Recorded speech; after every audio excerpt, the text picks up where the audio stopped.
Assalamualaikum dan selamat sejahtera. Nama saya Muhammad Mursyid bin Arifin. Nombor matriks D2019-209-1753. Dan pada hari ini saya akan membuat satu video dokumentasi berkenaan satu asas pendidikan muzik yang telah pun saya pilih. Seperti mana yang kita tahu, asas pendidikan muzik penting bagi pengajaran dan pembelajaran muzik di sekolah. Dan antara topik dalam khusus yang asas pendidikan muzik ini, saya telah memilih asas sosiologi dalam pendidikan muzik. Menurut pendapat para sarjana sosiologi, terdapat dua faktor yang mendorong manusia untuk bertingkah laku. Pertama adalah disebabkan faktor genetik dan kedua adalah disebabkan faktor persekitaran. Faktor genetik mempunyai berkaitan dengan aspek biologi seperti personaliti dan potensi untuk bertingkah laku. Manakala faktor persekitaran pula berkait rapat dengan rangsangan persekitaran atau tempat individu itu dibesarkan. Dan selain tambahan pula, menurut Sharifah Alawiyah 1985, sosiologi adalah satu disiplin sains kemasyarakatan. Sosiologi adalah himpunan pengetahuan asas tentang masyarakat serta tingkah laku sosial mereka secara lebih saintifik. Secara amnya, ia merupakan bidang yang mengkaji secara saintifik tentang tingkah laku ataupun pergaulan masyarakat dan hubungan manusia. Sosiologi pendidikan pula ialah sains sosial yang menggunakan ilmu sosiologi untuk mengkaji pendidikan. Ia penting bagi para pendidik dan juga ibu bapa untuk memahami murid-murid, anak-anak mereka, budaya dan masyarakat mereka. Seterusnya, pendidikan sosiologi bertujuan mengkaji tentang perhubungan pendidikan dengan masyarakat. Ia melibatkan perhubungan antara tujuan pendidikan dengan kaedah pembelajaran, institusi pendidikan, memahami kurikulum, pengaruh politik dan juga agama. Dan seterusnya, asas sosiologi ini terbagi pada dua sifat, semula jadi dan asimilasi persekitaran. Kedua-dua faktor ini wujud dalam tingkah laku musikal seseorang. Dan terdapat para saintis pula menyatakan bahawa ia wujud secara semula jadi di dalam diri individu. Berbeza pula dengan ahli sosiologi yang lain yang mengatakan bahawa ianya melalui asimilasi dan interaksi individu dengan alam sekitarnya. Jadi, selepas ini saya akan melampirkan video berkenaan dengan asas sosiologi dalam pendidikan muzik.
Sosiologi adalah studi tentang masyarakat. Masyarakat adalah kelompok individu di dalam suatu sistem interaksi sehingga mereka hidup bersama dalam satu komunitas yang teratur. Kata society sendiri berasal dari kata societas, yang mana juga diturunkan dari kata socius, yang berarti teman atau companion. Oleh karena itu, masyarakat berhubungan erat dengan kata sosial. Dari sini, kamu pasti paham bahwa sosiologi membahas pola hubungan atau interaksi sosial. Di dalam hubungan sosial tersebut terdapat permasalahan yang meliputi masalah ekonomi, agama, hukum, politik, dan bahkan gender. Masalah ekonomi sosial meliputi kelas sosial. Masalah agama meliputi konflik antar kelompok beragama. Masalah hukum meliputi pelanggaran hak asasi manusia. Masalah gender meliputi seksualitas dan kekerasan terhadap perempuan. Jadi sosiologi itu cukup pelik. Ya, sepelik kisah cintamu. Wehe. Itu mengapa sosiologi juga dapat membuatmu paham mengapa cintamu ditolak karena alasan agama, harta, kasta, dan lain sejenisnya. Selain itu, hubungan sosial idealnya memiliki impian menuju kesejahteraan bersama, sehingga sosiologi juga memiliki hubungan intim dengan dunia medis, kriminalitas, politik, dan bahkan pendidikan. Ya, pendidikan. Pendidikan bukan hanya tentang bangku belajar, guru mengajar, murid mendengar, dan nilai rapot merah atau bahkan papan tulis penuh coretan juga contekan di kolong meja. Di dalam proses belajar mengajar juga terdapat interaksi sosial. Kelas adalah ruang sosial. Di sana ada berbagai jenis siswa dengan latar belakang sosial yang berbeda, agama, etnis, ekonomi, budaya, dan sejenisnya. Kamu pasti paham, masyarakat yang tinggal di lingkungan kelas bawah memiliki kehidupan yang keras, sehingga perilaku remaja di sana juga akan tercermin dengan kenakalannya di kelas. Berbeda dengan remaja yang tumbuh di lingkungan sosial kelas atas, maka perilakunya di kelas juga akan tercermin. Dari kelas sosial ini muncul pula masalah lain, seperti sekolah berstandar tinggi dengan SPP super mahal yang secara tersirat hanya diperuntukkan untuk keluarga kelas atas. Karena terbiasa hidup bersosial dengan orang lain, masyarakat kelas bawah cenderung memiliki solidaritas tinggi, sementara masyarakat kelas atas cenderung memiliki solidaritas yang rendah.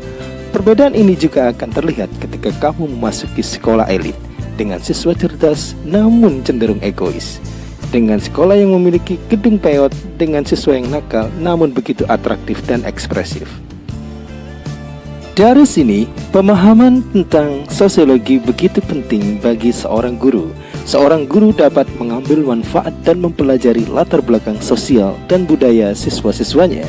Terlebih di negara yang multi etnis dan budaya seperti Indonesia, tugas seorang guru lebih kompleks dari sebelumnya karena para siswa berasal dari berbagai latar belakang keluarga yang memiliki tingkat pemahaman dan dukungan yang berbeda untuk pendidikan. Ada orang tua yang menuntut anaknya sekolah demi ijazah, ilmu, dan pekerjaan. Ada siswa yang sepulang sekolah membantu ibunya menggoreng tahu bulat untuk memenuhi kebutuhan hidup sehari-hari. Namun, ada pula orang tua yang menyuplai semua akses belajar anaknya, mulai dengan buku, les privat tambahan, dan wifi, dan berbagai jenis fasilitas lainnya. Kehidupan di luar kelas, mau tak mau, pasti akan mempengaruhi kehidupan siswa di dalam kelas. Mulai kecerdasan kognitif untuk mengejar nilai, sampai kecerdasan afektif untuk berinteraksi secara sosial. Pengetahuan sosiologi dapat menjadi salah satu sumber daya yang berharga, meskipun bukan satu-satunya. Guru dapat memahami bahwa orang tua siswa dari kalangan kelas bawah cenderung fokus pada kelangsungan hidup sehari-hari. Perlambatan ekonomi mempengaruhi gaya berpikir mereka. Kemiskinan mempengaruhi tingkat perceraian, jenis pekerjaan, dan bahkan pola mendidik anak. Orang tua dari kelas bawah dianggap tidak tertarik dengan pendidikan anak-anak mereka. Itu dikarenakan tingkat pendidikan mereka sendiri dan bahkan kesibukan mereka untuk sesuap nasi. Berbeda dengan orang tua dari kelas atas, mereka sepenuhnya mendukung anaknya di sekolah dan bahkan memberikan hadiah yang besar ketika anaknya berprestasi. Itu masih dari segi ekonomi. Ada banyak permasalahan yang bisa dibahas di sosiologi pendidikan. Masalah budaya yang terkait dengan etnis juga menjadi masalah yang lain. Tindakan rasial dan diskriminatif juga masih banyak ditemukan. Dari segi gender, masyarakat kita yang masih seksis juga menurunkan virus diskriminatif yang berbasis gender ke anaknya, dan tentu saja anaknya akan mempraktikannya di sekolah. Banyak kasus seperti pelecehan terhadap siswi dengan melecehkan rok, payudara, dan lain sebagainya. Tentu saja banyak contoh lainnya yang tidak dapat diekspos di sini seluruhnya. Jika kamu memiliki pengalaman-pengalaman lain terkait masalah sosial di sekolah, tulis di kolom komentar. Dari semua penjelasan, Ada begitu banyak alasan mengapa sosiologi sebagai suatu studi itu sangat penting untuk dunia pendidikan.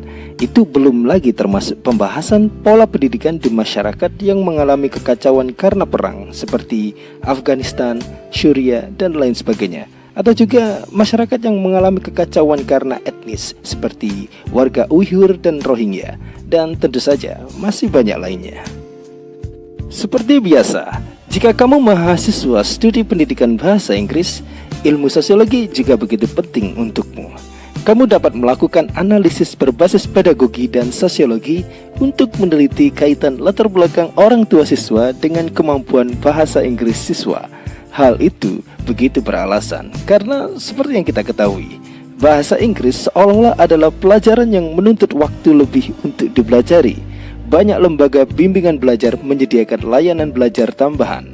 Di sini, siswa dari keluarga mampu akan memiliki peluang yang lebih besar untuk memahami daripada siswa dari keluarga yang kurang mampu. Ini akan menjadi sangat menarik mengaitkan pendidikan bahasa Inggris dan ilmu sosiologi. Apa kamu masih penasaran dengan mantanmu yang lebih memilih PNS daripada kamu yang masih mahasiswa, yang masih merevisi judul skripsi untuk kesekian kalinya? Mending lupakan saja dia. Muhehe. Jika kamu belajar sesuatu hari ini, jangan lupa untuk berbagi video ini ke kawanmu yang suka menghina HP Cinamu, atau tetanggamu yang suka pamer ranking sekolah anaknya, atau SPG apartemen yang diskriminatif. Tetap berbakti kepada orang tuamu, bersahaja dengan tetanggamu, dan berprasangka baik dengan jasa wen terbaju di dekat rumahmu.